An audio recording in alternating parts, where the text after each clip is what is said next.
Entonces, las células gliales. Dijimos que eran aquel grupo de células que ayudaba a la neurona a que funcionara adecuadamente. Las células gliales se diferencian dependiendo si están en el sistema nervioso central o en el sistema nervioso periférico. Empecemos con el sistema nervioso central. En primer lugar tenemos los oligodendrocitos.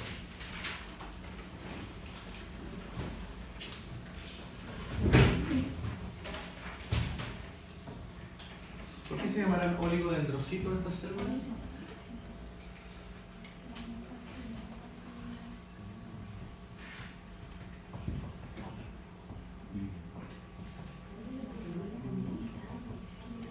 ¿Oligo qué significa?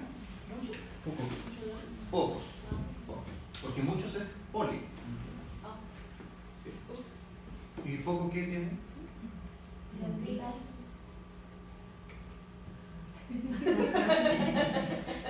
Pero es que no es una neurona. Las neuronas tienen dendritas. ¿Qué significa dendro?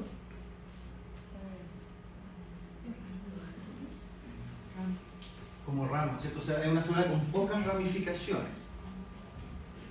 Pero más allá de lo que significa el nombre, ¿cuál es la función del oligodendrocito dentro del sistema nervioso central? Función de sostén y unión. Porque si el cerebro fuera solo neurona, uno lo coloca en la mesa y se desparramaría en la mesa. No, pues hay tejido, así como el cemento de los ladrillos, que le da estructura, le da forma a las distintas órganos del sistema nervioso. Y además sintetiza la mielina. Y se ve un poco cómo genera estas vainas de mielina alrededor del axón.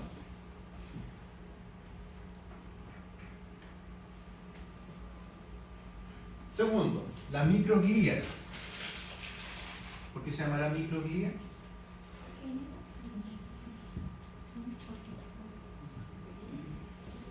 Microglía, ¿por qué se llamará así? Porque es la más chica de las células gliales.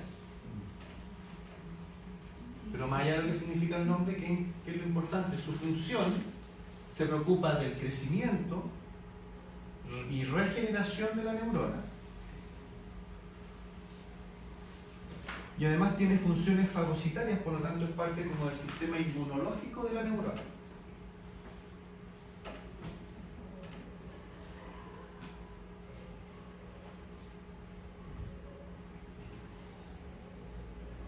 La microglía.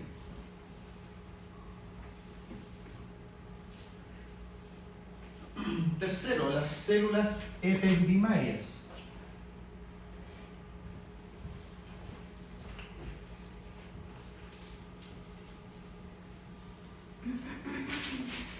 ¿Se acuerdan que decíamos que el sistema nervioso central posee cavidades? Son como esta forma, tiene 4 ventrículos que se comunican con un canal que está en la médula espinal, que se llamaba epéndice. Y de ahí entonces el nombre de este tipo de células, células ependimarias, porque estas células revisten las cavidades del sistema nervioso central.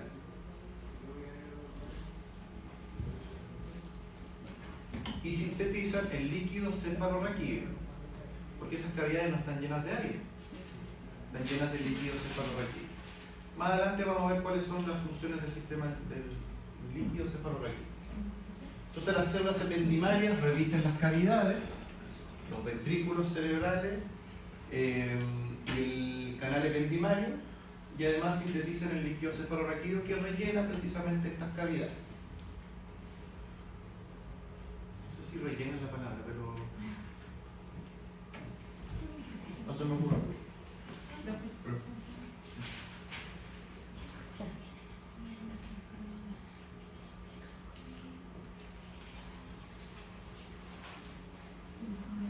Ah, ya.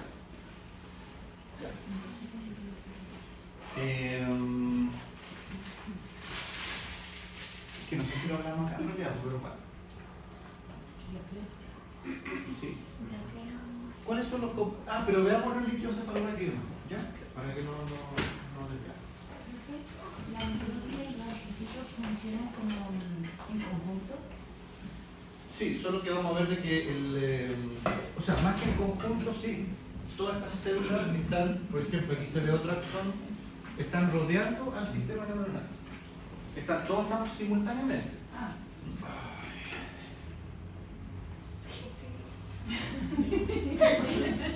Un manjar, levantó. Y finalmente el astrocito, que se llama así porque forma de estrella, ¿cierto? Su función principalmente tiene que ver con la nutrición y también el crecimiento de la neurona. Entonces, todas estas células aportan desde distintos puntos de vista, aportan lo necesario para que la neurona solo se tenga que preocupar de generar impulsos nerviosos y transmitir. Generación y transmisión de información. Esto en el sistema nervioso central, porque en el sistema nervioso periférico tenemos otro grupo de células que son homólogas.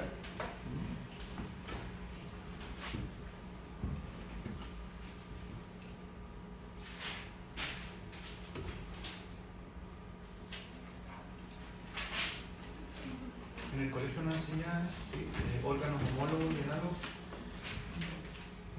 No, en mi colegio no se enseña.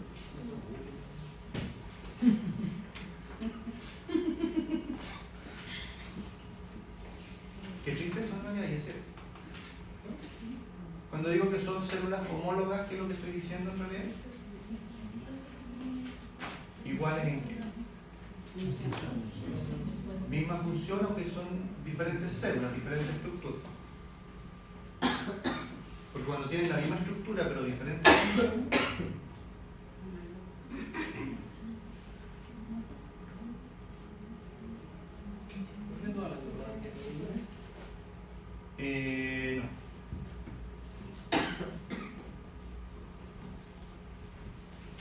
Por ejemplo, acá tenemos una célula que es más conocida, la célula de Schwann, que la habíamos visto en la estructura de la neurona, que como podemos ver es análoga, no es homóloga, ¿verdad? Es análoga al oligodendrocito. Análogo es la misma función. En otras palabras, las células de Schwann, entonces ahora recordemos que el oligodendrocito está solo en el sistema nervioso periférico. En el sistema nervioso central no hay células de Schwann. Pero sí hay mielina, porque la mielina se encarga del oligodendrocito. Entonces la célula de Schwann, que se ve acá, su función es síntesis de mielina. Profe, solo síntesis de mielina, nada que ver con la función de Sostan Junior. En segundo lugar, las células satélite, cuya función es bastante general. Acá hay otro subgrupo de células que no es relevante mencionarlas, pero que tienen que ver con la nutrición, protección y soporte de las neuronas.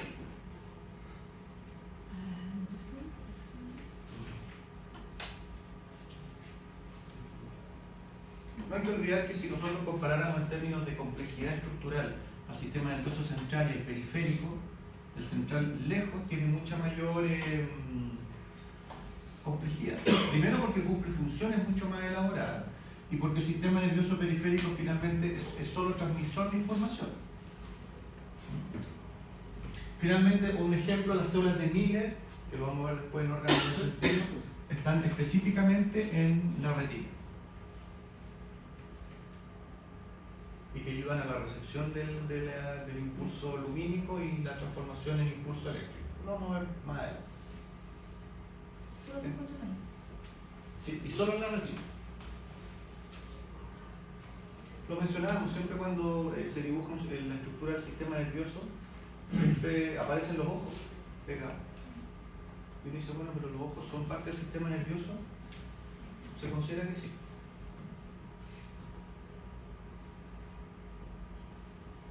Porque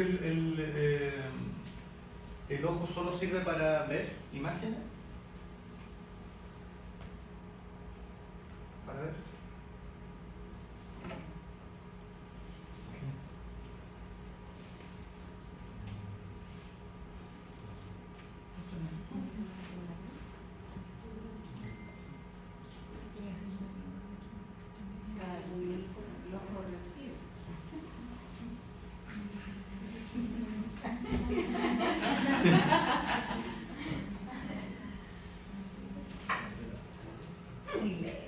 ¿Y por qué dudas? ¿Tantas dudas? ¿Sirve para algo más que no sea ver el ojo? Para mirar. Cuando está encerrado, pasa. Pero que a través de neurotransmisores nosotros a través de la retina captamos la información. Y no sé, me imagino que Receptores en realidad. claro, de información. ¿Pero solo sirve para eso? No son una forma también de diagnóstico cuando uno revisa. Ah, pero eso es como para nosotros. Pero biológicamente hablando, sí. Si a alguien le sacan los ojos, por ejemplo, solo queda como un no vidente, ninguna otra función. La recepción. La recepción. Sí. Pero como se desarrolla.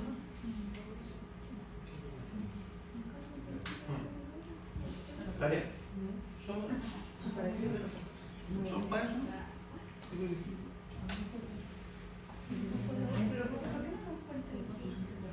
No, porque si es más entretenido siempre lo digo. Pero, por ejemplo, un solo dato. Los fotoperíodos, por ejemplo, que regulan varias funciones del organismo. ¿Ya? Hay animales que su ciclo reproductivo se basa en la hora luz, por ejemplo.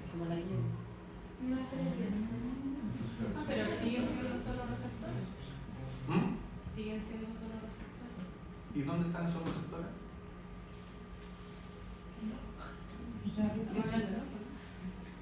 En la retina. Entonces, si saco los ojos, ¿solo me quedo sin visión o se afecta en otra función? Pero es que esas funciones no las cumple el ojo. Por la interpretación. la regulación O sea, no es el ojo el que regula eso. Pero ¿cuáles son las? ¿Pero dónde están los receptores que reciben el impulso luminoso? En la retina. De organismos, por ejemplo, cuando el ciclo de día y noche del metabolismo, si no es a través de la visión, tiene que ser algo a través de un cerebro, de que pueda captar un organismo que no tenga ojos, de saber si cuál es el funcionamiento que tiene que tener, libertad, qué sé yo, o hay organismos que viven, claro, entonces, la regulación hormonal en la persona, no sé.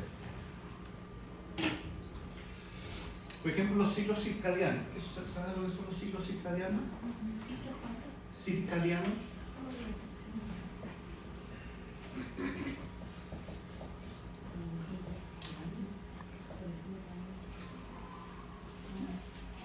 Por ejemplo, la liberación de melatonina.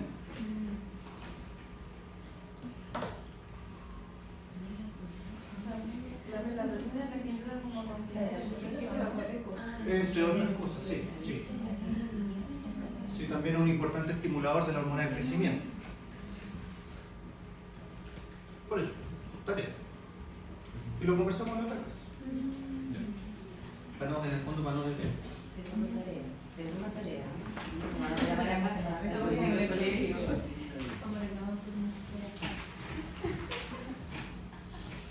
Porque eso corre para los colegios, ¿no?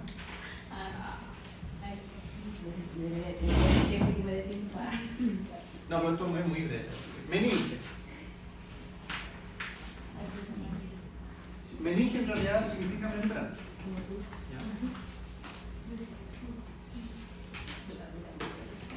Ahora, ¿qué son las meninges? Son membranas que recubren todo el sistema nervioso central.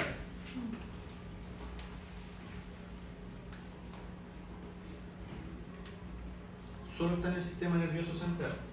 Y si tuviéramos que ejemplificar para qué sirven las meninges, su principal función es la de amortiguación.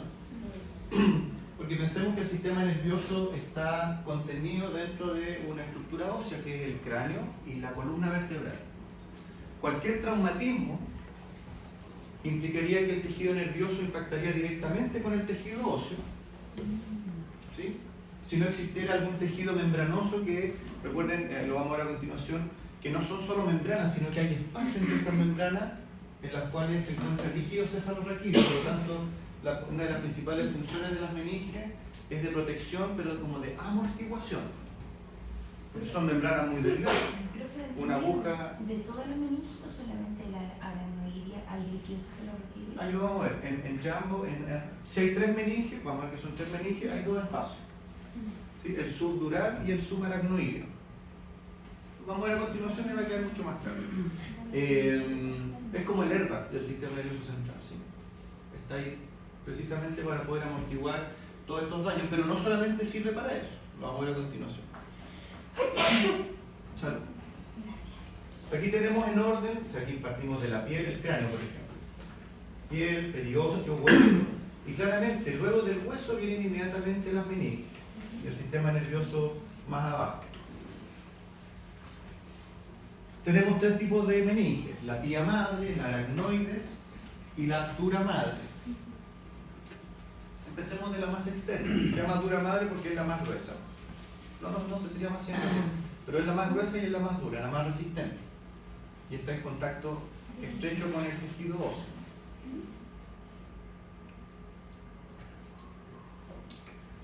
Y por lo tanto, el espacio que está bajo la dura madre es el espacio subdural.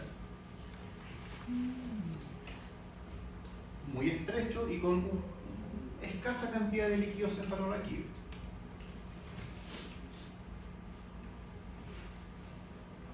A continuación,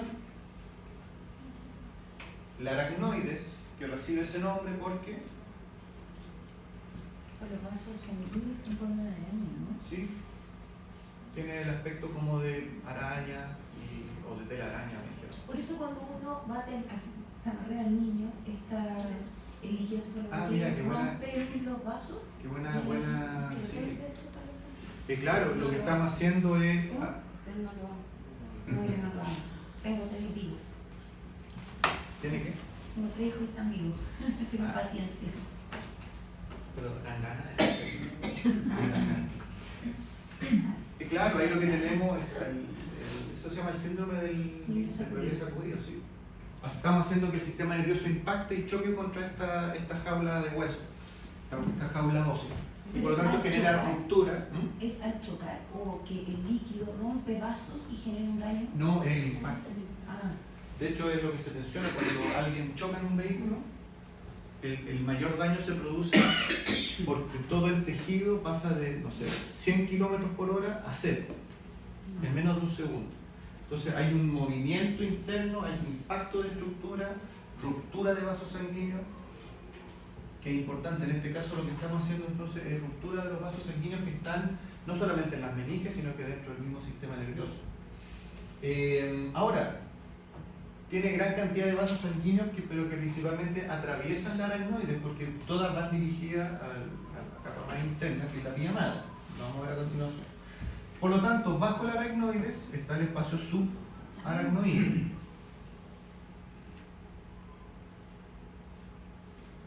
Al revés, estaría como más clarito. Bajo la aracnoide, el espacio subaracnoideo, el cual sí contiene gran cantidad de líquido cefalorraquídeo, ¿sí? Y por lo tanto, este espacio es el que tiene el mayor efecto amortiguador dentro de los meninges.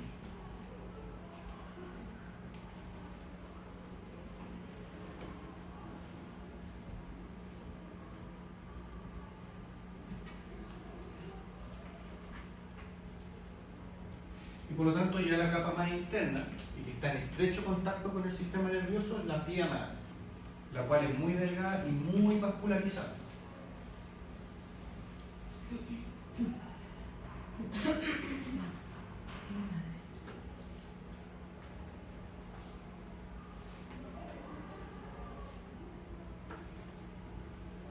Y muchas veces cuando hay traumatismo ahí se usan los conceptos, un hematoma subdural, por ejemplo. Porque hay acúmulo de sangre en este espacio, lo que genera la compresión que conversábamos antes. O las anestesias epidurales también, en este espacio donde se deja caer el anestésico. Entonces, finalmente, la meninge tiene una protección mecánica y su protección química en realidad la realiza a través del líquido cefalorraquídeo. Protección química en términos de inmunidad, en términos de nutrición, en términos no solamente de nutrir al sistema nervioso, sino que también sacar los desechos del metabolismo del tejido nervioso.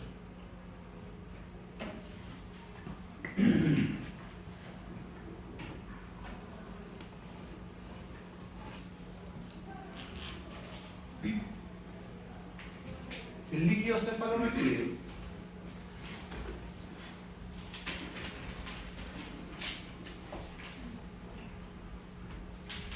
como ya hemos mencionado, es un líquido que se encuentra en el sistema nervioso central.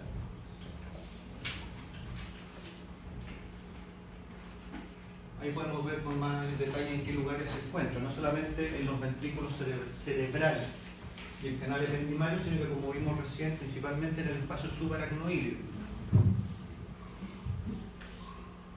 El volumen no es mucho, 100 a 150 ml es la cantidad de líquido cefalorraquídeo normal.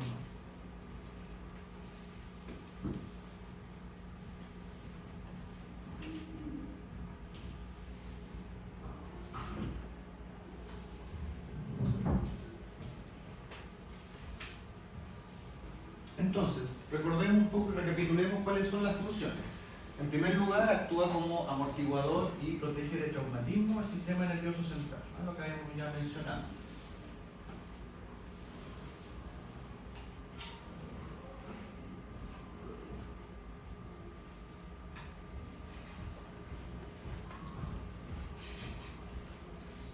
En segundo lugar, cumple funciones de nutrición.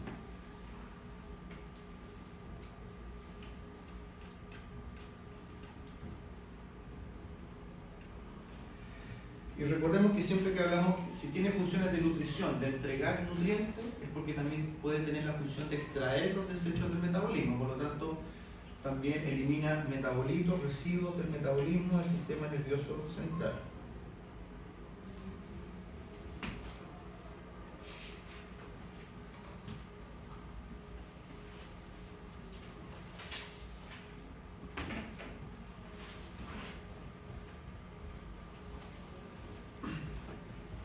Y bueno, ¿qué utilidades tiene para nosotros? Tomar una muestra de líquido cefalorraquídeo permite el diagnóstico de algunas patologías del sistema nervioso. ¿De dónde se tomará la muestra entonces? Ya. Pero ¿a dónde tengo que llegar para tomar la muestra?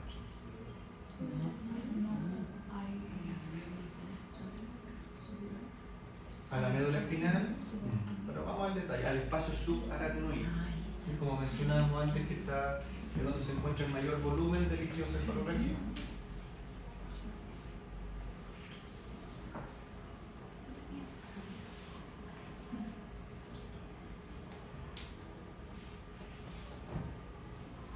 Bueno, y precisamente a través del líquido cefalorraquídeo que los anestésicos difunden al sistema nervioso central. Porque en realidad este líquido cefalorraquídeo, y un poco respondiendo a la consulta, está muy en estrecho contacto con el sistema circulatorio.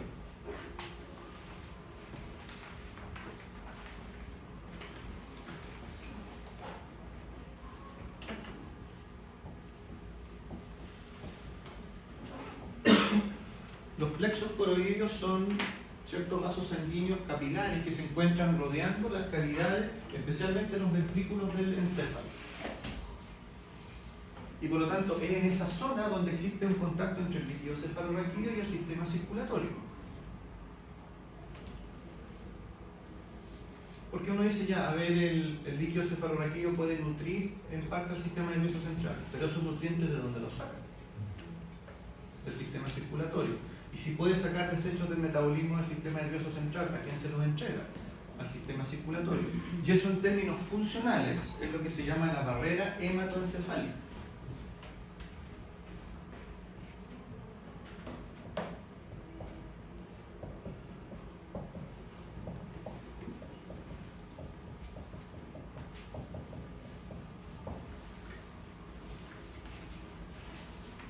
Y digo en términos funcionales porque más que ser una estructura anatómica, es como el contacto funcional estrecho que existe entre ambos espacios. el cefalorraquídeo y el circulatorio. Ahora, estos vasos sanguíneos que toman contacto con el líquido cefalorraquídeo poseen poros que permiten el paso de sustancias desde un sistema a otro. Y eso permite la entrega de nutrientes, entrega de oxígeno, así como la extracción de desechos metabólicos y otras sustancias. Un ejemplo. ¿Hablamos de la ivermectina? Ya, pero la le suena, ¿sí? Sí. ¿Qué es? Un antiparasitario. ¿Qué efectos tiene? Elimina parásitos. No, pero tiene una característica que la ivermectina es denominado un entectocida.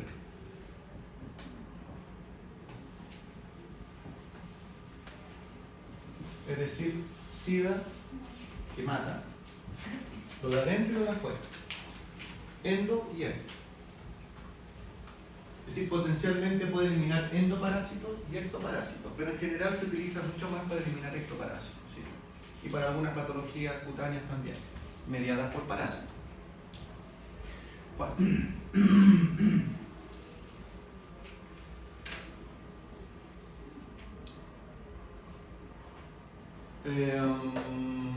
Cuando se usa la ivermectina hay una recomendación que es clara. Vaya de la dosis, que hay en cierto tipo de animales que no se puede usar. Pastores no. Más los colis. Y mestizos. ¿Cómo?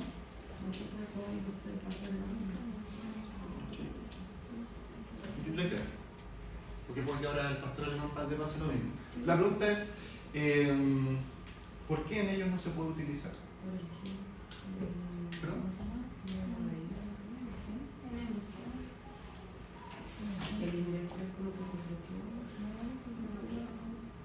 Lo digo justo después de con genética, porque después igual me explico eso. Lo que pasaba, que cuando estaba en Parma, por ejemplo, pasaba en la silla, pero cuando estaba eso era como que se bloqueaba. Me queda una célula. Exacto. Ah, mira. El gen come de Ya, me mata con eso. ¿Qué información traía yo antes de eso? Porque el efecto de la ivermectina sobre los parásitos ocurre a qué nivel del sistema nervioso. Y en general la barrera hematoencefálica de la mayoría de las especies y de las razas, por un tamaño molecular, es lo que yo tenía entendido, lo vamos a buscar, no permitía el paso de la molécula de ivermectina a través de la barrera hematoencefálica, excepto en algunas razas de perro en que esta barrera, este filtro, era de mayor tamaño y por lo tanto permitía el paso. Sí, y que después eso puede estar generando el cambio en la mutación de la... Sí. Lo que pasa es que no sé si es porque la célula no puede metabolizar o bien ese gen se traduce, no sé, vamos a buscar. ¿Ya? Pero aquí tenemos un ejemplo de la función que cumple la barrera hematoencefálica, no solamente permitiendo el paso o salida de sustancias para el sistema nervioso, sino que también actúa como un filtro, protección también, por eso hablamos de una protección química respecto a las meninges y el líquido cefalorraquídeo.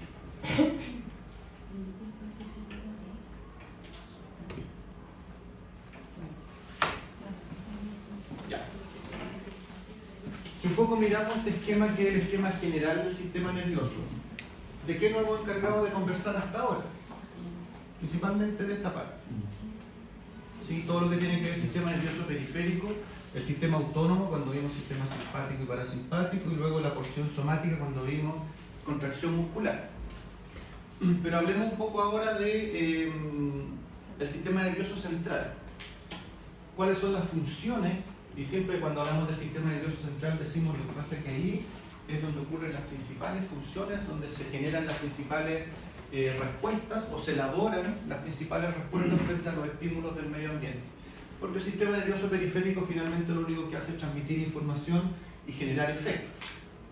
Recordemos el arco reflejo, las 5 partes del arco reflejo. ¿Qué partes estaban en el sistema nervioso periférico? el receptor, la vía aferente, y después la vía eferente y el efector. Y el centro integrador siempre estaba en el sistema nervioso central.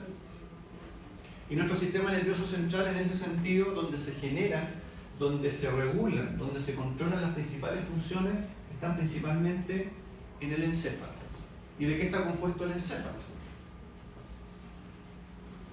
El encéfalo no es solamente el cerebro, ¿cierto? Lo hemos comentado.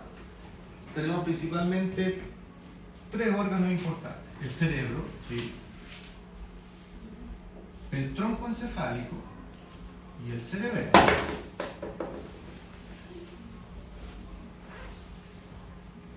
Ahora, el cerebro a su vez está subdividido dependiendo de las funciones que realiza en una corteza cerebral, que como dice ahí, es la que controla, rige y genera las funciones más complejas y funciones superiores de las que somos conscientes.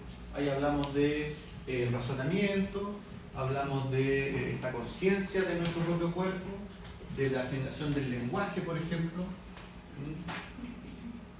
los pensamientos, la memoria. Si nosotros pusiéramos cerebros de varios tipos de animales, incluidos nosotros, por supuesto, ¿cuál sería la principal diferencia entre estos cerebros? Ya, tamaño. Porque por ahí escuché, ¿sí? Porque, por ejemplo, el cerebro de una ballena seguramente es más grande que el mar. Pero eso se traduce en que tiene un cerebro mucho más complejo y que puede generar funciones más complejas que las del nuestro. No. Entonces, no es el tamaño lo único que influye. Pero sí, como mencionaron ahí, lo que sí se diferencia es el desarrollo de la corteza cerebral. ¿Sí? Bueno, también vimos en zoología que, por ejemplo, las aves, con el tema de equilibrio y coordinación, tenían más desarrollado el cerebelo. Por ejemplo, exactamente. El reptil es más desarrollado el globo olfatorio. Sí, que es lo que se llama el cerebro reptiliano. Que para nosotros es lo que tiene que ver con el hipotálamo y el sistema límbico.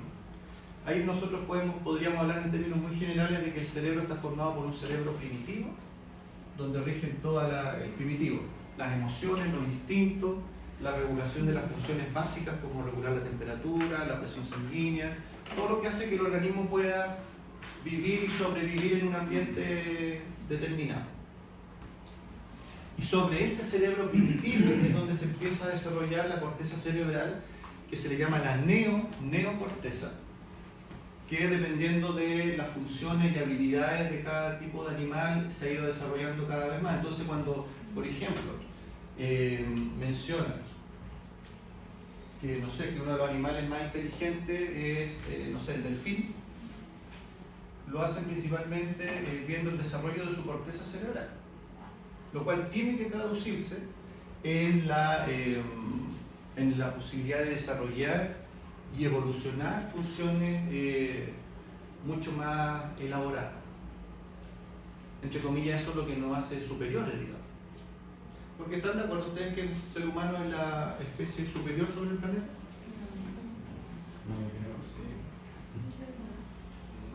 ¿No? ¿No? ¿Por qué? Tiene el cerebro más desarrollado de todo. ¿Por qué no? Yo pregunto, ¿no? Si me dicen no, ¿por qué? Sí, ¿por qué? Considerando justamente esos factores en el desarrollo de una corteza, habilidades, etcétera, yo creo que sí.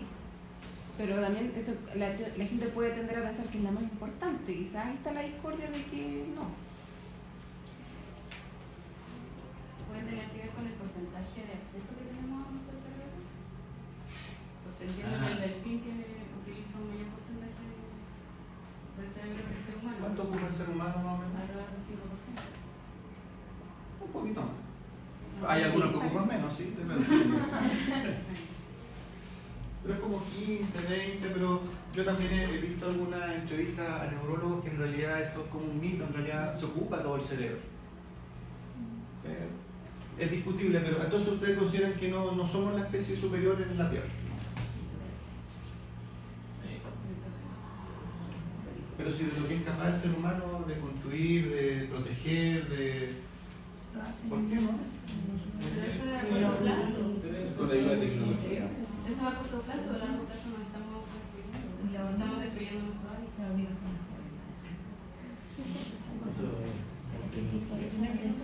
Las especies silvestres se proveen sus propios recursos. Nosotros no somos capaces. Se corta la luz, quedamos sin refrigerador, sin comida. Se corta la luz, se desaparece los supermercados. Salvo depredar. Cabe depredar uno o una especie silvestre. Depredar es como saquear los supermercados. Claro. Quizás Somos nuestra súper limitados inteligencia continuamente. ¿Sí? puede haber sido mal aplicada en el nivel de inteligencia de practicidad que tenemos. Quizás va por eso. Podríamos haber utilizado mucho mejor, considerando de que, como vimos la otra vez, la cadena trófica no calzamos, pero sí podríamos tener una misión de protección, de mejoramiento, en vez de hacer todo lo inverso que hemos hecho hasta ahora.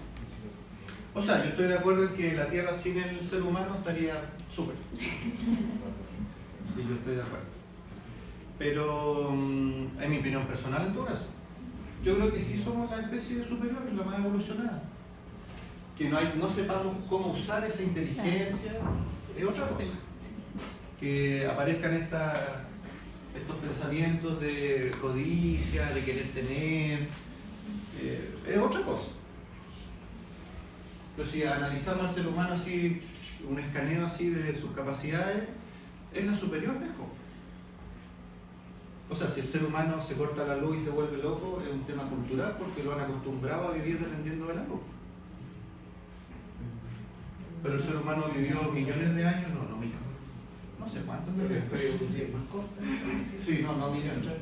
Pero el ser humano pudo vivir sin luz mucho tiempo. Sin teléfono mucho tiempo.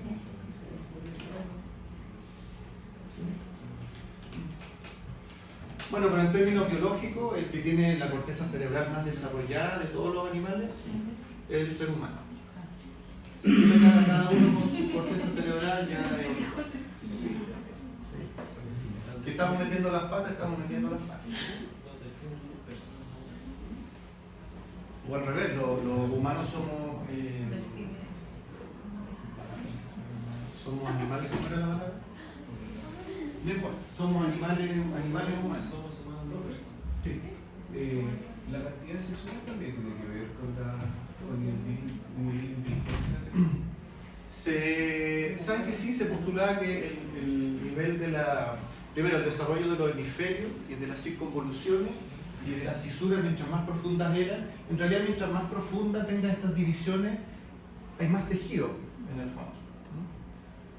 Pero por ejemplo analizaron los cerebros de algunos genios que han habido en la historia y no eran diferentes al resto. Así como un cerebro musculoso, así, con las venas gruesas. No. Al final es como se usa también. ¿Cómo se entrena? Sí, eso. ¿Uno nace o se hace? Hay inteligencia innata, digamos. Pero yo creo que son casos, no sé, en realidad.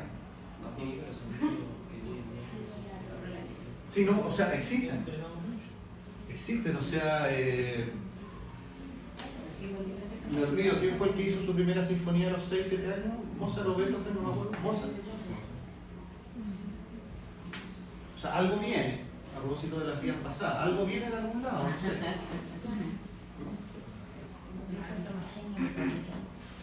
¿Perdón? Encuentro un genio de todo en que Mozart. Puedo crear sinfonías sin escuchar. Qué loco eso, es que eso es como el árbol que cae si no hay nadie que lo escuche. O sea, él sentía sus composiciones, pero no las escuchaba. De hecho, la sinfonía número 9 dicen que la hizo solo un árbol mientras caía una hoja. Mozart. Sí. Ahora dicen que el genio crea y el inteligente edifica. O mejora, edifica. Ya, pues no nos desvían. Entonces, usted me desvía todo el rato. Entonces tenemos nuestro cerebro primitivo encargado de, dice, las emociones, los instintos, Pero ojo que aunque nosotros los seres humanos tenemos una corteza cerebral muy bien desarrollada, usemos o no, estoy de acuerdo, de todas maneras sigue estando influenciada por nuestro cerebro primitivo. Es decir, cuántas veces nuestro razonamiento se ve opacado por nuestras emociones. O la razón frente al instinto de proteger a un hijo o de supervivencia, digamos. Entonces, aunque tenemos esta corteza bien definida, siempre está influido por el sistema límbico, por este sistema primitivo, el cerebro primitivo. Insisto, uno más primitivo que otro. El hipotálamo, y este es uno que vamos a conversar bastante. Ya habíamos hablado algo del hipotálamo cuando lo asociamos con la glándula pituitaria, pero en realidad el hipotálamo tiene funciones claves como el control del apetito, de la sed, de la termorregulación, y va muy de la mano asociado al siguiente órgano, que es el tronco encefálico, que el tronco encefálico es como la unión del encéfalo y da origen a la médula espinal. Y vamos a ver más adelante que en el tronco encefálico se controlan gran cantidad de funciones como los latidos cardíacos, el ritmo respiratorio, este ciclo de sueño y vigilia, reflejo pupilar, por ejemplo. En gran parte también regula, porque está muy unido al cerebelo, los movimientos voluntarios. Porque el cerebelo, finalmente, que es el último órgano que nos queda acá atrás, que se llama muy parecido al cerebro, pero en realidad su función es bastante distinta. El cerebelo es lo que llamamos un órgano coordinador. ¿Sí? Su principal función es recibir información para coordinar y hacer fluidos y coordinados, insisto, porque coordinación es la palabra clave, todos los movimientos voluntarios del individuo. Porque, por ejemplo, cuando caminamos y el hecho de que si mi pierna derecha va adelante y mi brazo izquierdo va atrás, esa coordinación, que lo que busca un poco mantener el equilibrio, está dada por el cerebelo, totalmente involuntario. Lo que conversamos cuando bajamos una escalera, ¿sí? Y nosotros vamos pendientes del teléfono, sin embargo, inconscientemente, y eso de inconscientemente en realidad porque el peso le cae a estos sistemas, que inmediatamente se memoriza el alto del peldaño, por lo tanto yo los siguientes peldaños ya bajo y está todo regulado y yo no estoy pensando en cuánto debo contraer mi músculo de las piernas y relajar las otras músculos, digamos, para que este movimiento además ocurra de manera fluida. Toda esa información, todos esos movimientos son coordinados por el cerebelo. Ahora, para que el cerebelo pueda coordinar algo, igual que en cualquier empresa, digamos, necesita información, que le den información para poder tomar decisiones de qué es lo que debe hacer. ¿De dónde recibe información el cerebelo? Principalmente de los sentidos. Segundo, del sistema vestibular, ¿sí? El que regula el equilibrio.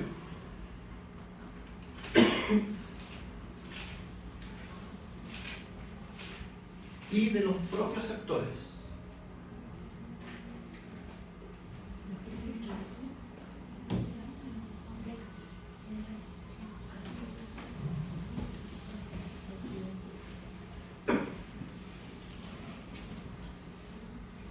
¿Tenemos claro lo que son los propios sectores?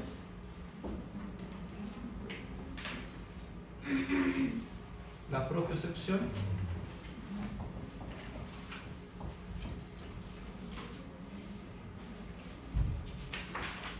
¿No? Sí. La propiocepción es la capacidad que tenemos de conocer la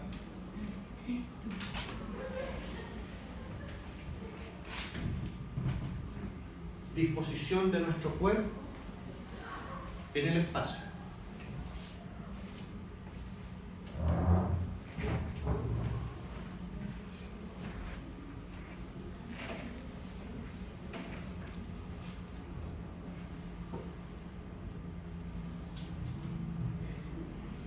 O sea, es la capacidad que tengo si en este minuto yo cierro los ojos y me pregunto, ¿dónde está mi mano derecha?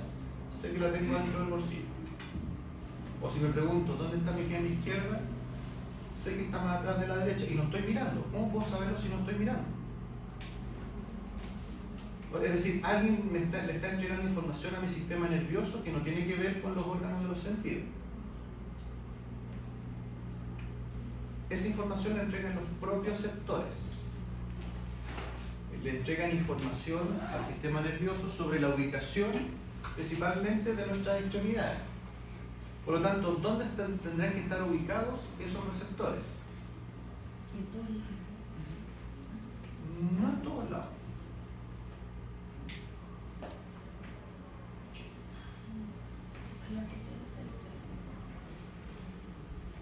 Los receptores están en el sistema nervioso periférico. Así que tienen que estar en alguna parte alrededor que llevan la información al central. Es decir, ¿cómo yo me doy cuenta que mi pierna izquierda está atrás? Sin mirarla. O sea, yo pienso en mi pierna y sé que está ahí.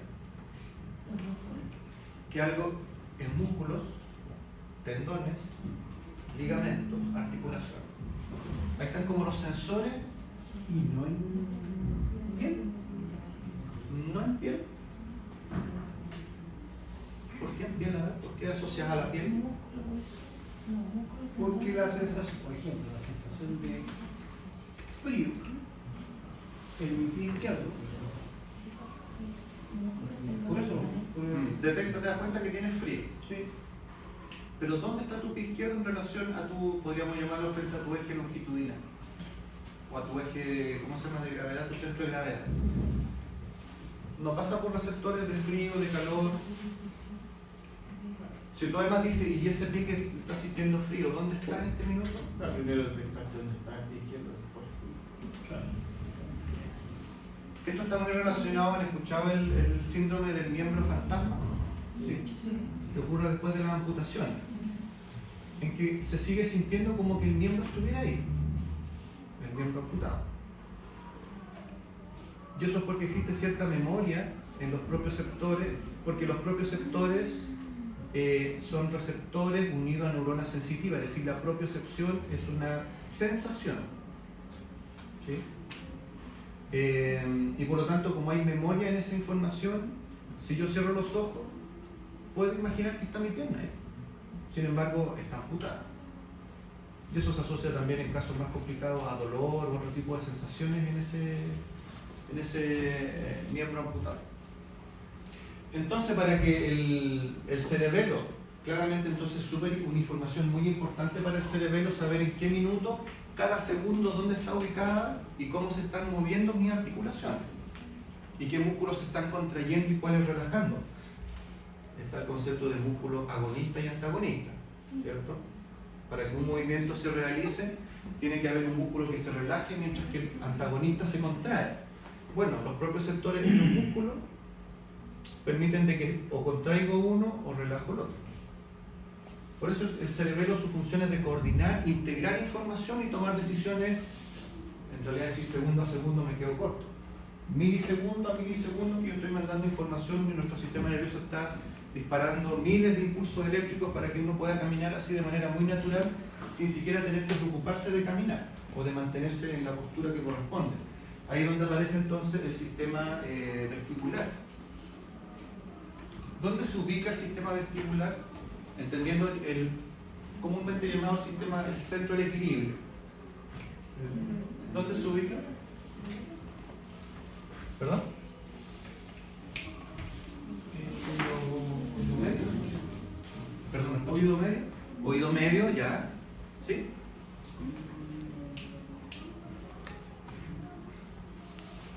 Y yo debo confesar esto, yo hasta el año pasado también pensaba que está en el oído medio. Porque en el oído medio, ¿qué hay? Recordemos anatomía. La mitad del oído. Ya, tenemos oído externo, que termina ¿dónde? Conducto auditivo externo termina en el tímpano. Y luego del tímpano viene el oído medio. ¿Qué hay en el oído medio? Huesecillo, ¿cierto? Hay tres huesos. Además el oído medio tiene un conducto que lo comunica con la faringe, ¿sí? ¿Qué se llama?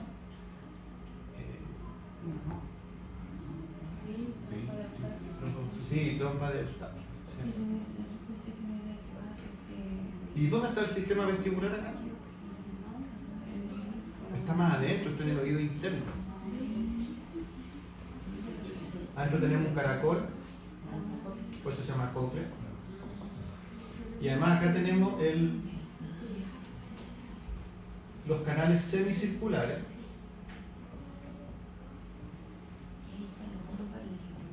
Que si nosotros los separamos, estaba formado por dos estructuras de esta forma. Más canales semicirculares, que los canales semicirculares están distribuidos de tal manera que cubren las tres dimensiones en las que uno se puede mover. Aquí tenemos el sáculo y el ventrículo. Sí, ¿cierto? Sí, lo han escuchado.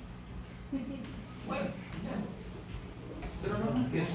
Ahora, ¿cómo funciona el sistema del sistema del equilibrio? El sistema vestibular. De hecho, por eso el nervio auditivo, el octavo par craneal, ¿cómo se llama? Vestíbulo coclear. Porque trae información desde el sistema vestibular y de la cóclea, que es el sistema auditivo. Por eso cuando alguien tiene problemas es que yo no sé de dónde nace, sabes que tengo problemas de oído medio y ando como mareado, pero no es oído medio. Lo que pasa es que los canales anatómicamente están sobre el oído medio, sí. Está en el oído interno. ¿Cuál es la prueba que se realiza cuando alguien sufre de vértigo, tiene estos síntomas vertiginosos? La prueba del octavo par, precisamente. ¿Cómo funciona el sistema del equilibrio? ¿Qué hay dentro de estos canales semicirculares? Hay un líquido que se llama, todo esto está relleno de líquido, que se llama endolinfa.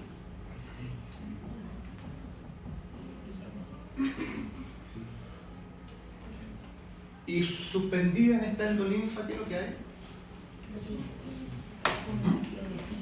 Hay unas piedrecillas, ¿sí? ¿Cómo se llamarán esas piedras que están adentro del oído? Póngale nombre.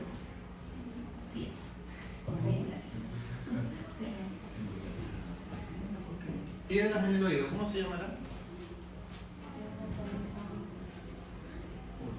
Otro, oído.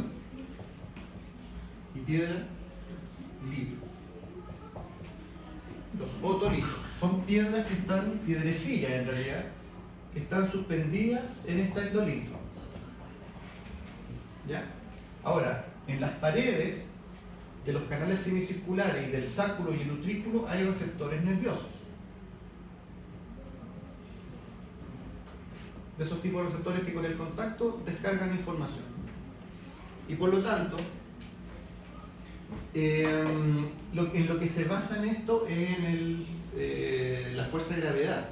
Porque si nosotros nos paramos en la postura correcta, ¿qué va a pasar con las piedrecillas? Van a sedimentar en este líquido y van a estimular los receptores que están en la parte baja del sistema semicircular. Y si se estimula ese centro, la información que le entrega el cerebelo es que estamos parados en forma perpendicular al piso. Pero si yo muevo la cabeza y estas piedrecillas empiezan a flotar y tocan los receptores de uno de los costados, la información que va a entregar es que mi centro de gravedad se está modificando. Por eso, por ejemplo, cuando este típico juego, no sé si es un juego, se colocan un bate en la cabeza y empiezan a girar alrededor del bate. Y después el tipo quiere salir corriendo y dice, ¿qué es lo que hice en el fondo cuando estoy girando alrededor del bate? Claro, estoy revolviendo las piedrecillas dentro del sistema vestibular. Y cuando lo suelto, están todos estimulando diferentes zonas, por lo tanto el cerebelo no sabe cuál es mi posición adecuada en relación al suelo. Y por mucho que yo quiera, no es que yo lo haya hecho, por mucho que uno quiera caminar derecho, el cerebelo lo que me está diciendo es que el piso está así en realidad. Y por lo tanto me voy para un lado o me voy para el otro. Por ejemplo, a propósito del 18. El alcohol, ¿qué efecto tiene sobre estos sistemas?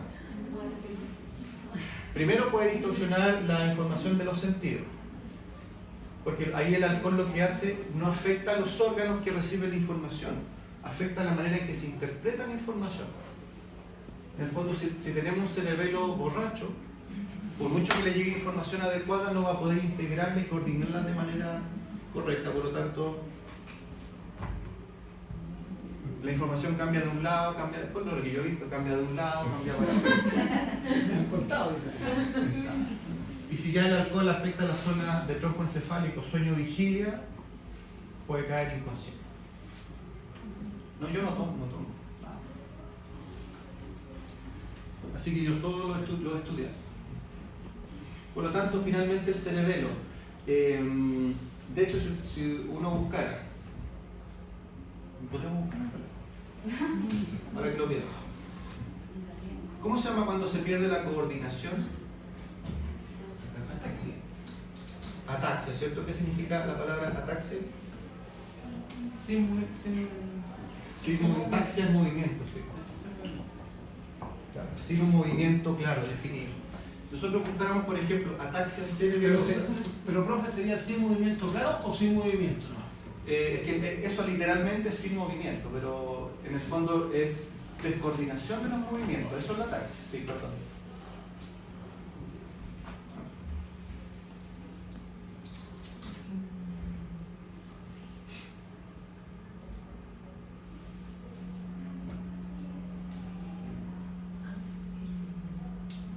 La Rosa de Guadalupe, obligar a mi prima. ¿Qué tal?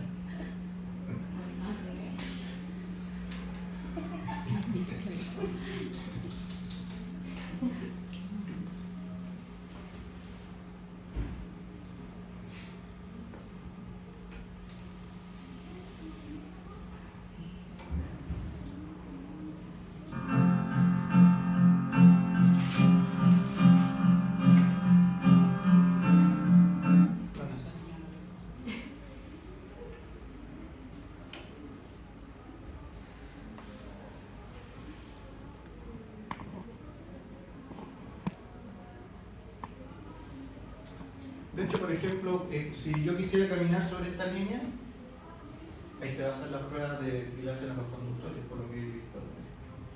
Es muy fácil, pero traten de hacer lo mismo con los ojos cerrados.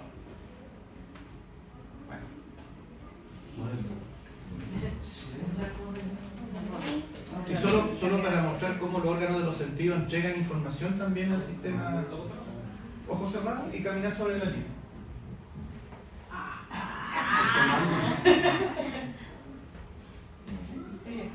Y hasta perder el equilibrio, ¿por qué? Perfecto, ¿Qué dijo? No sé. Tiene mal equilibrio. Me dicen porque tiene los pies chicos. Tiene el pie chico. ¿Por cuánto pasa? 41. ¿Está bien? No, sí, pero no, ahora. Pero lo he ido cachando más o menos estos últimos 2 o 3 años. El equilibrio no es como así. No es lo tuyo, ¿eh? No, estoy parado y de repente pues para el lado. Eso igual es común cuando se alto. Sí. Sí. Te dan un empujón y saltáis lejos. Porque tiene un centro de gravedad muy alto. Y le presté ropa al tío. Ya, esta es la marcha normal.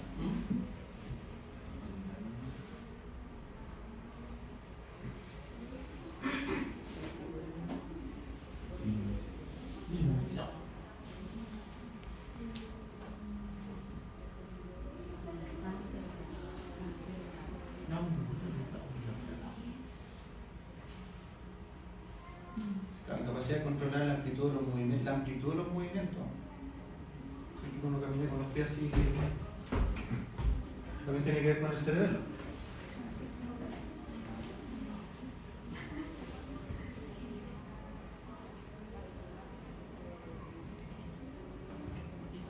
Pérdida de habilidad de realizar movimientos alternados rápidos.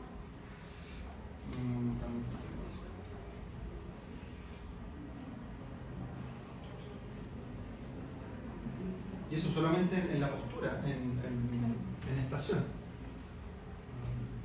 O sea, eso claramente deja de manifiesto de que para estar quieto están funcionando un montón, no es que estemos como en reposo. Hay un montón de estructuras que están funcionando que me permiten estar en equilibrio además, mantenerme recto. Y ahora si empieza la marcha,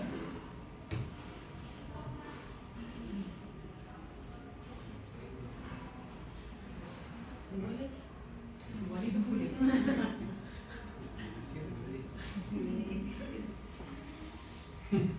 van a ser una simulación en todo caso.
Más interesante. Perdón. Por lo tanto, en un paciente, al final de este capítulo está ahí, vamos a ver el examen neurológico. Pero un paciente que presenta descoordinación en los movimientos, ataxia, uno debiera inmediatamente sospechar de que hay un problema a nivel del sistema nervioso central. Inmediatamente. Y ahí viene la anamnesis y traumatismo. Lo más común son traumatismos. Después de atropello, etc.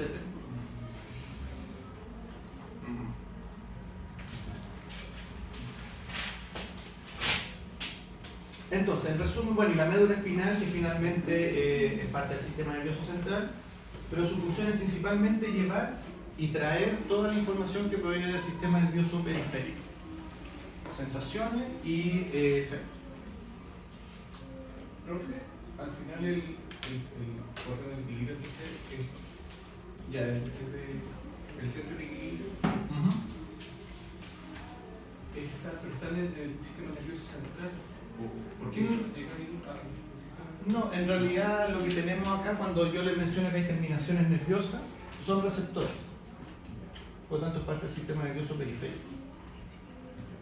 Y todos estos receptores conforman después, junto a la parte auditiva, el octavo par craneano, y ahí ya nos vamos al sistema nervioso central. ¿Perdón? Sí, lóbulo temporal, sí. La audición sí. El equilibrio, lo que pasa es que después de nervios se separan la rama auditiva y la rama vestibular y la rama coclear.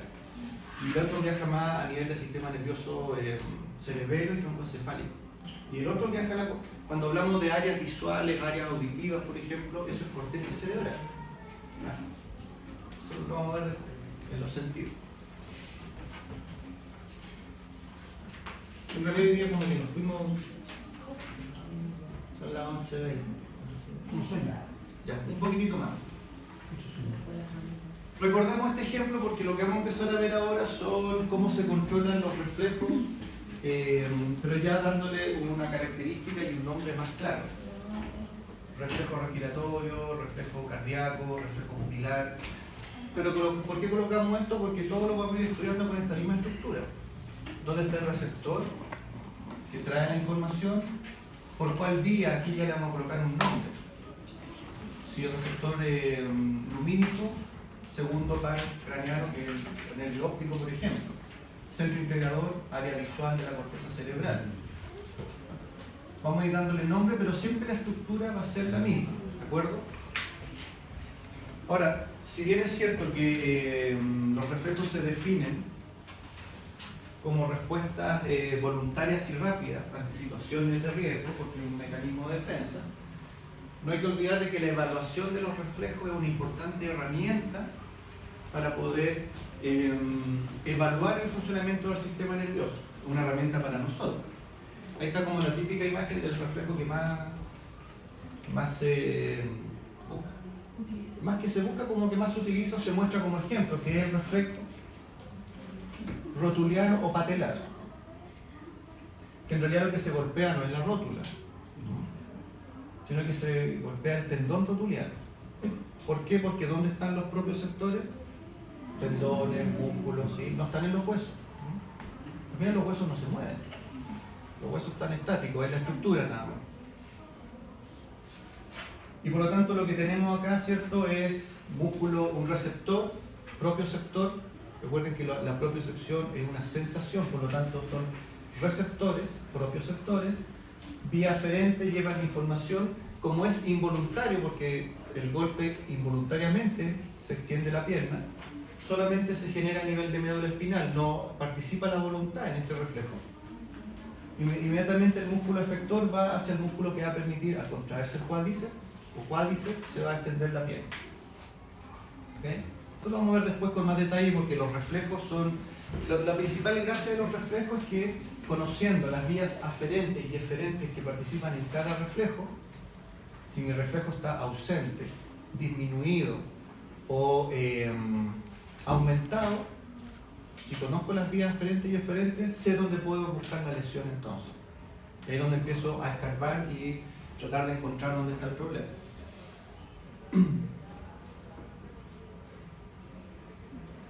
Vamos a ver este y con este vamos a terminar. Vamos a partir con el control reflejo de la respiración.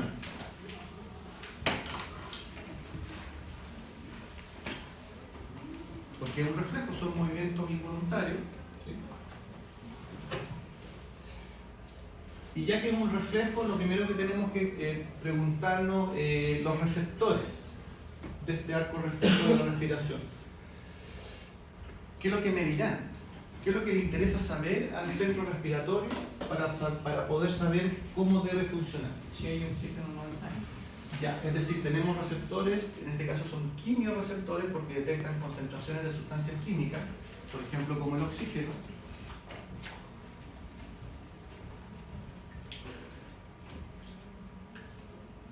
Pero no solamente oxígeno, también si hay aumento de niveles de CO2 también es importante para el sistema respiratorio saberlo.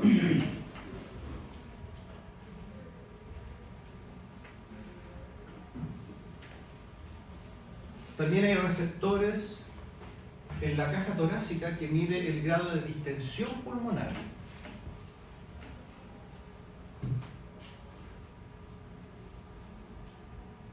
Y también hay receptores que miden el pH sanguíneo. Ahí vamos a ir viendo por qué la importancia de cada uno. Ya que esos receptores miden todas esas variables, ¿cuáles van a ser los estímulos que van a generar cambios en el reflejo de la respiración? ¿Cuál va a ser ahora el estímulo? Díganme ustedes. Hipoxia. Ya, hipoxia, es decir, disminución en las concentraciones de oxígeno. Acumulación de CO2. Ya, en una palabra, ¿cómo se llama eso? CO2 acumulativo. Estas son dos palabras. ¿Verdad? Tendrá que empezar con hiper, ¿cierto? Si hay mucho CO2.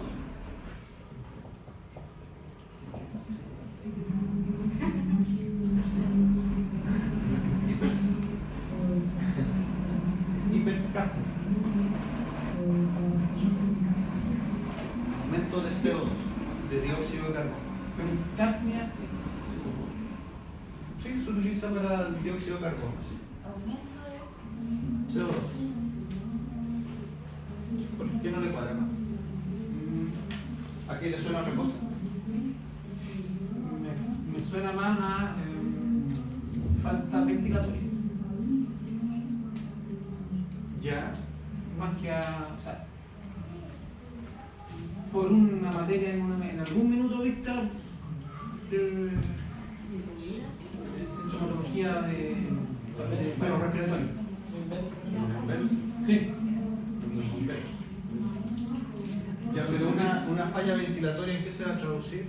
en estas dos cosas. Sí, de acuerdo, pero lo estaba asociando a, más que a niveles de oxígeno CO2, lo asocio a mayor o menor frecuencia ventilatoria. Pero Pero, ok. Otro estímulo irá a generar alteraciones en el funcionamiento. Porque habla de la distensión torácica. Eso en realidad nos obliga a recordar cómo es un ciclo respiratorio.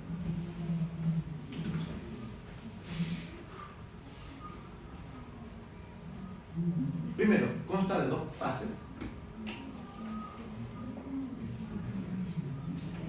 Inspiración, ingresa el aire a los pulmones. Y expiración. sí, o es lo mismo.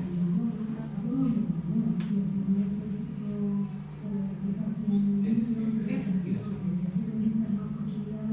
Claro, es expiración. Sí, porque el otro está relacionado a muerte. Sí, es morir.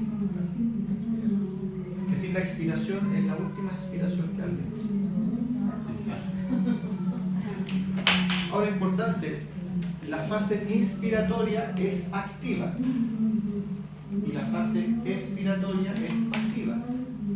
¿En qué sentido? Que toda la energía yo la gasto en expandir la caja torácica, porque aumentando el tamaño de la caja torácica, por diferencias de presión, el aire va a tender a entrar, como el émbolo de una jeringa. Yo hago fuerza, ¿cierto? Para que... Y por lo tanto, cuando yo expando la caja torácica, todos mis músculos, en el caso del diafragma, el diafragma baja. ¿Sí? Los pilares del diafragma se contraen y el diafragma baja. Y mis músculos intercostales, ¿cierto? Para permitir que las costillas se separen. Pero la expiración es un proceso pasivo porque basta con que yo deje, ¿cómo explicarlo bien?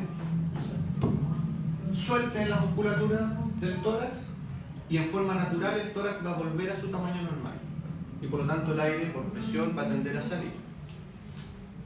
Por lo tanto, y lo vamos a ver después cuando veamos los centros, no existe un centro de la expiración. Solo existe un centro de la inspiración, es decir, un estímulo que gatilla que se expanda el tórax, y cuando eso no se gatilla, en forma natural el tórax vuelve a su tamaño normal. Por eso la inspiración es un proceso activo, la expiración es un proceso pasivo que lo único que busca es que el tórax vuelva a su tamaño original. Y como consecuencia el aire tiende a salir. Por lo tanto, cuando hablamos de que hay receptores en las paredes pulmonares, precisamente lo que están detectando es si los pulmones, es decir, cuando los pulmones la caja torácica se distiende lo suficiente y por lo tanto los pulmones llegan hasta cierto punto, los receptores de presión dicen ya, nos expandimos lo suficiente, cortemos el switch y en forma natural vuelve a su tamaño. En forma activa vuelve a expandirle el tórax, se corta el switch y se cierra. Por eso, insisto, la expiración es un proceso pasivo. El pH sanguíneo, ¿por qué es importante?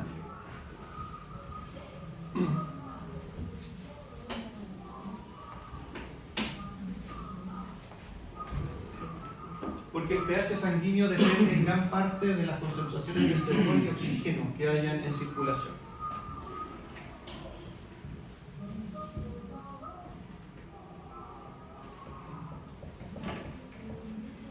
Porque cuando hay mucho CO2 en circulación, el CO2 en conjunto con el agua, ¿qué se forma?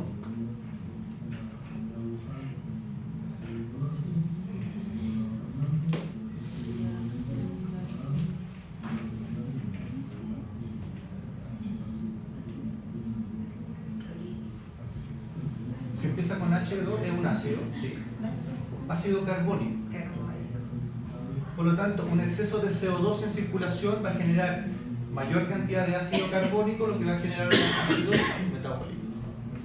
Por lo tanto, ventilando adecuadamente y manteniendo adecuados niveles de CO2, adecuados niveles de ácido carbónico, y una forma de regular mi pH también. Ahora, yo necesito ciertos niveles de ácido carbónico porque esto ayuda mucho a que en el alveolo pulmonar el eritrocito suelte el CO2 y capta oxígeno. Por eso un pH alcalino tampoco me sirve.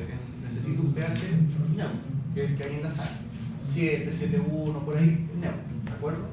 Por eso entonces el pH también es un punto importante, porque una acidosis, lo que me está diciendo es que hay mucho CO2, debo empezar a ventilar entonces para comenzar a ingresar más oxígeno.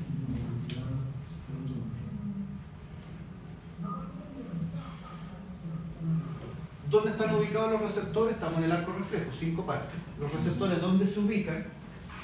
Principalmente en los vasos sanguíneos.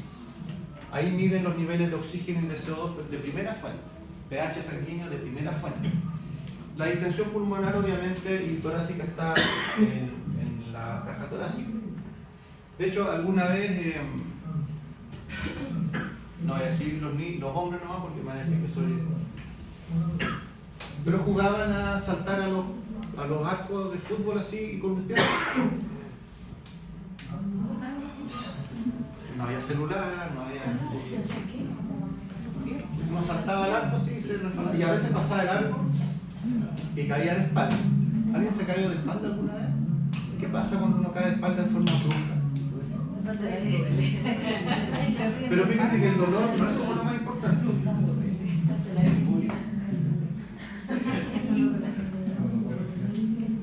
No se puede respirar.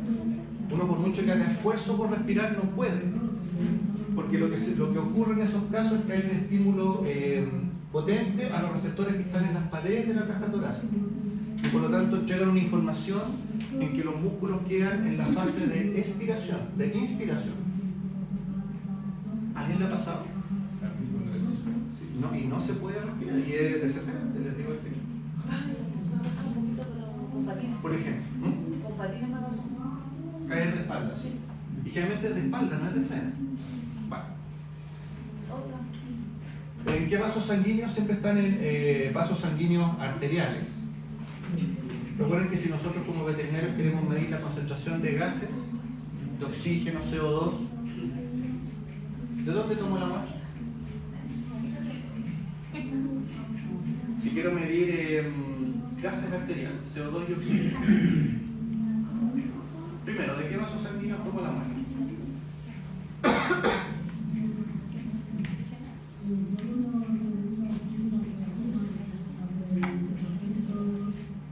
Ah, sí, pero si yo quisiera tomar la muestra.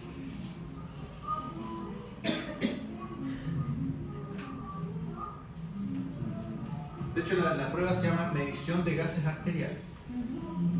Se toma en las arterias.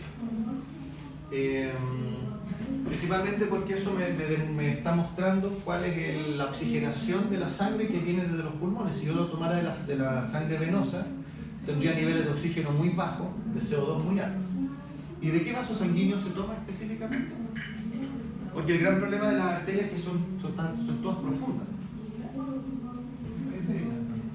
Yugular, sí, es una alternativa, pero la yugular no es una arteria.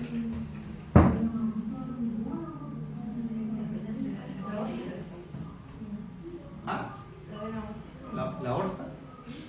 Igual, imagínense. Hay que abrir todo entonces. No, una arteria superficial, que de hecho en las películas de espías muestran que le hacen un cortecito nomás y se fue la arteria femoral. De hecho, después se puede tomar el curso femoral. Claro, le hacen un corte aquí nomás y eso ya no lo sutura nada. ¿En cuáles arterias se ubican los receptores? Ahora sí, en el arco aórtico y en los senos carotídeos, que son las arterias que suben a la cabeza. Ahí se ubican los receptores. Y aquí no se nota bien.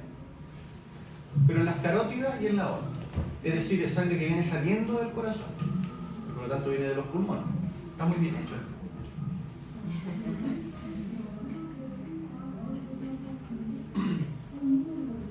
Ahí están los receptores. Ahora necesitamos nuestra vía aferente. ¿Quién le lleva la información al sistema nervioso central? Los pares craneales noveno y décimo.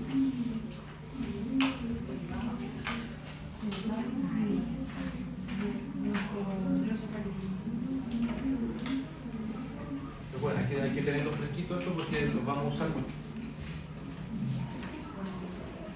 el vago, el décimo, y el glosofaríngeo. Estas son las vías aferentes del reflejo respiratorio.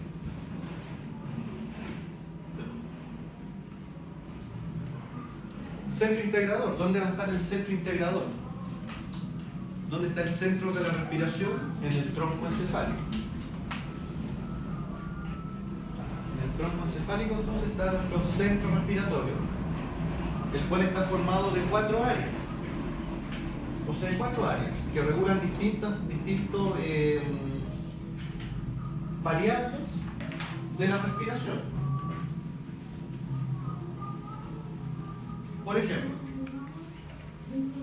estas son áreas dentro del centro respiratorio que está en el tronco encefálico. Este es nuestro centro integrador. El área neumotáxica, su función es inhibir la inspiración.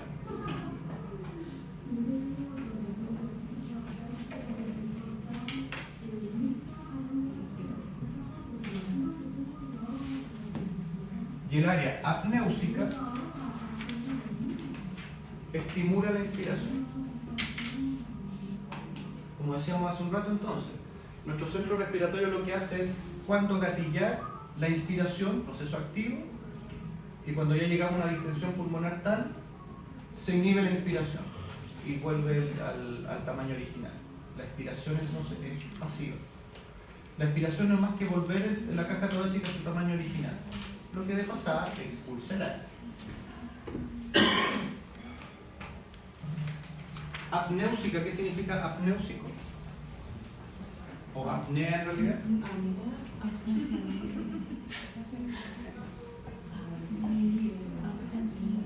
Sin. Es que aire es neu. Aire es neu.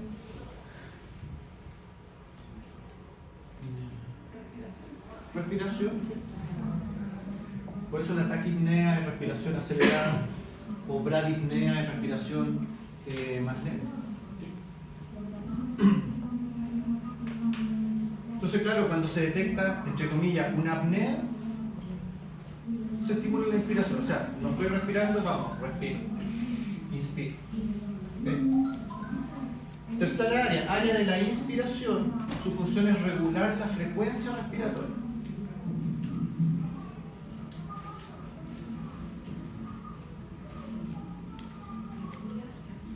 Regula la frecuencia respiratoria.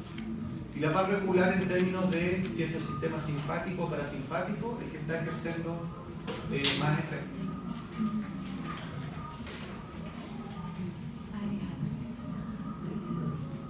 El décimo, el vago, el décimo. Y el área, aquí está mal escrito, mire qué feo. El área de la expiración aumenta la frecuencia respiratoria.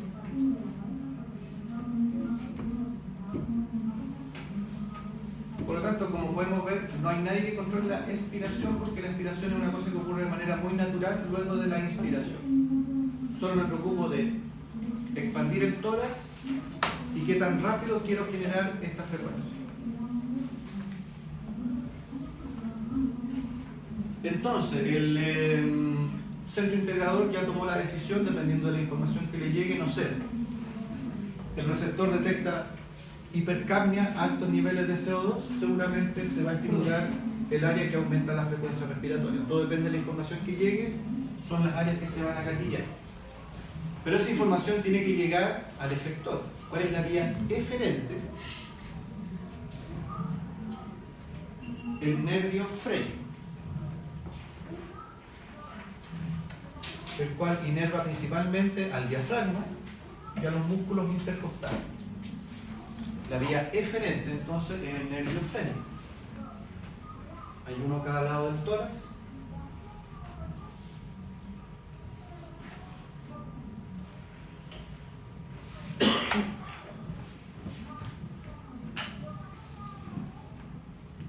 Y finalmente los efectores, ¿cuáles van a ser? Y nunca olviden, los efectores son glándulas o músculos. Los efectores son el diafragma y los músculos intercostales.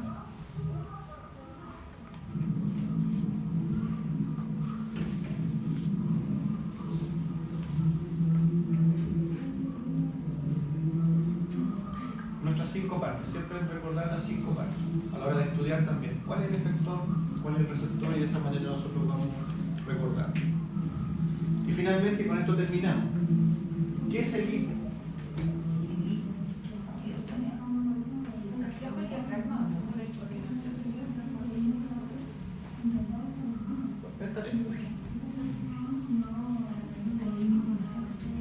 ¿Cómo se quita el hipo? Exactamente. Tomando al revés.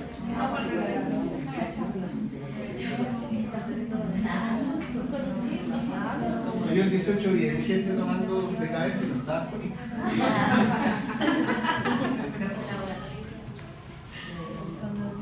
Sí, una cosa es el hipo y lo otro es cómo quitar el hipo, ese es un tema. El susto, aguantar la respiración.